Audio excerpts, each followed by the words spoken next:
ఇది వచ్చేసి సండే రోజు మినీ వ్లాగ్. సాటర్డే ఇంట్లో పొంగల్ పెట్టుకున్నాం కదా, ఇంకా సండే వచ్చేసి పుట్టకి పెట్టుకుంటాము.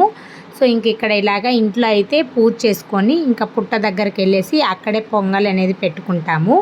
ఇంకా అక్కడికి కావాల్సినవన్నీ కూడా ఈ విధంగా అయితే సర్దుకుంటాము. బెంగళూరు నుండి వచ్చేటప్పుడే పూలు అవన్నీ కూడా తెచ్చుకున్నాము. ఇంకా ఇవన్నీ సర్దుకొని పుట్ట దగ్గరికి అయితే వెళ్ళాము. ఇంకా అక్కడ వెళ్ళేసి ఇంకా అక్కడ అంతా నీట్గా క్లీన్ చేసేసుకొని ఇంకా పొంగల్ అయితే పెట్టుకున్నాము. పొంగల్ ఉడికేలోపు ఇలా ఇంకా మా అక్క మా అత్త మేమంతా కూడా ఇదంతా వాటర్ చల్లి ముగ్గులు వేసేసుకొని ఇలాగైతే అంతా క్లీన్ చేసేసుకున్నాము. ఎండలు అయితే అసలు భయంకరంగా ఉన్నాయి. చిన్న పాప ఎట్లాగో నిద్రపోయింది. చెట్టుకి ఆకులు కూడా ఇంకా రాలేదన్నమాట. ఇప్పుడే కదా సమ్మర్ స్టార్ట్ అయింది. సో కొద్దిగా నీడుంటే అక్కడైతే నిద్రపోయింది. ఇంకా ఈ విధంగా సింపుల్గా అయితే పుట్టని అలంకరించుకొని అందరం కూడా మంచిగా పూజ చేసుకున్నాము. వీడియో నచ్చితే లైక్ చేయండి.